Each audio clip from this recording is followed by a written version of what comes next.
Hi friends, myself Preeti from Reva personality developers. Friends, आज हम देखने जा रहे हैं what is the actually meaning of DMIT। DMIT means dermatographic multiple intelligent test. ये टेस्ट आखिर होती क्या है? डर्मेटोग्राफी मतलब हमारी त्वचा या स्किन की रेखाएं, और multiple intelligence is our intelligence of the brain. तो ये दोनों एक दूसरे से किस तरह रिलेट करते हैं, ये हम साइंटिफिकली आज देखेंगे।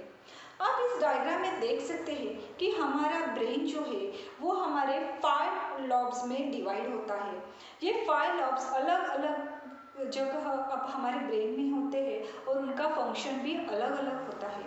इसीलिए हर एक के ब्रेन में ये न्यूरॉन डिस्ट्रीब्यूशन अलग अलग होता है, जिसकी वजह से हर एक लॉब्स की एक्टिविटी, उसकी कैपेसिटी और न्यूरॉन डिस्ट्रीब्यूशन ये अलग अलग होता है।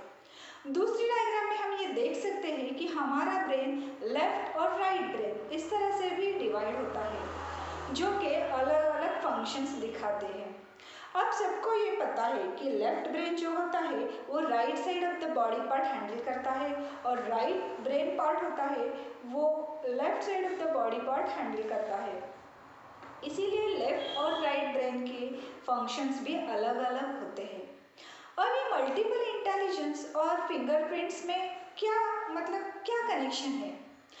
As per the scientific research, mister Howard Gardner, इन्होंने ये प्रूव किया है कि हमारे जो फिंगरप्रिंट्स की रेखाएं होती है या फिंगरप्रिंट्स के पैटर्न्स होते हैं वो एग्जैक्ट हमारे ब्रेन से मैच करते हैं।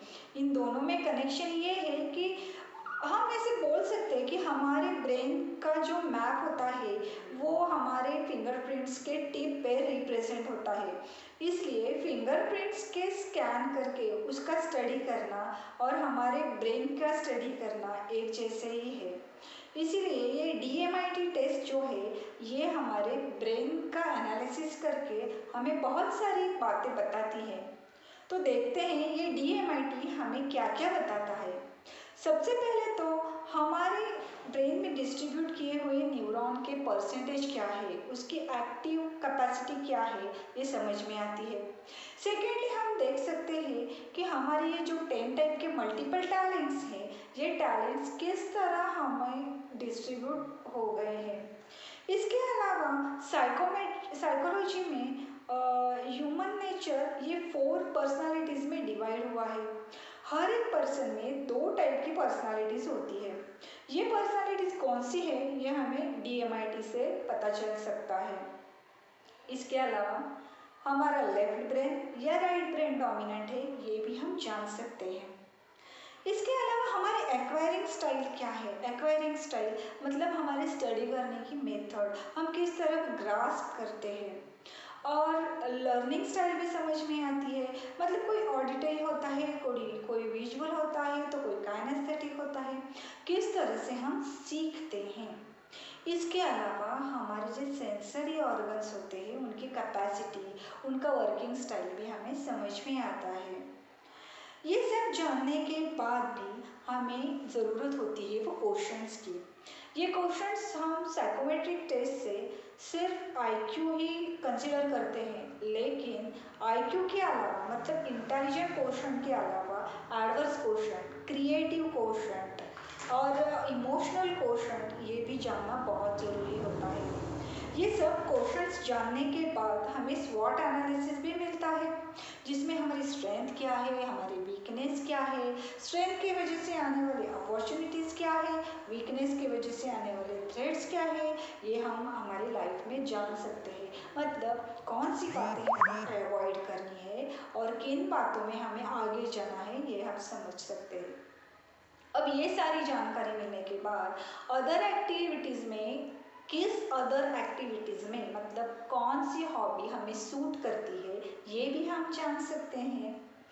इसके अलावा अब ये सारी जानकारी मिलने के बाद हमें आफ्टर 10th कौन सी स्ट्रीम चूज़ करना प्रेफरेबल होगा, और हमारा लाइफ गोल क्या हो सकता है, या फिर हम करियर में कौन से करियर में आगे जा सकते हैं, ये बातें भी हम इससे पता कर सकते हैं।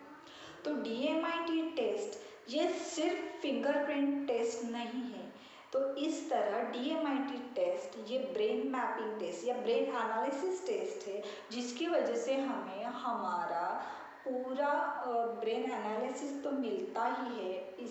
इसके अलावा बहुत सी ऐसी बातें हमें पता चलती है कि जो शायद हमने कभी सोची ही नहीं थी या कभी हमने उसकी तरफ ध्यान ही नहीं दिया हो।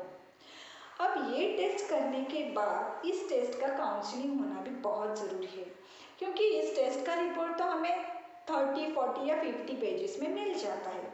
हर एक के फिंगरप्रिंट अलग होते हैं, यूनिक होते हैं, लेकिन ये रिपोर्ट मिलने के बाद उसे अच्छी तरह से पढ़कर उसका एनालिसिस करके काउंसलिंग करना ये बहुत बड़ी बात होती है। सो फ्रेंड्स, आप याद रखें, जब भी आप कभी DMIT टेस्ट करें तो आप अपना काउंसलर अच्छा चूज़ करें, जिसे कुछ अच्छा अनुभव हो, जो आपके लाइफ को गाइड कर सके। सो आज आप देख सकते हैं कि ये फास्ट लाइफ में DMIT टेस्ट बहुत ही नेसेसरी मतलब नीड हो गई है कि कम वक्त में ब्रेन एनालिसिस करके हम अपने गोल सेट करें, हमारा करियर सेट करें और आगे बढ़ें। फ्रेंड्स, अगर आपको सिर्फ करियर ऑप्शन सिलेक्शन के बारे में ही जानना है तो आप मेरा दूसरा वीडियो देख सकते हैं, जो कि मैंने जिसके लिंक डिस्क्रिप्शन बॉक्स में दे दी है। और इसके अलावा DMIT के फ़ायदे और क्या क्या हो सकते हैं लाइफ में, ये देखने के लिए मेरा नेक्स्ट वीडियो ज़रूर देखिएगा। और अगर आपने अभी तक मुझे सब्सक्राइब नहीं किया है तो प्लीज़ सब्सक्राइब माय चैनल। मैं DMIT के एक एक पहलू आपके सामने खोलते जाऊंगी। Till then, bye.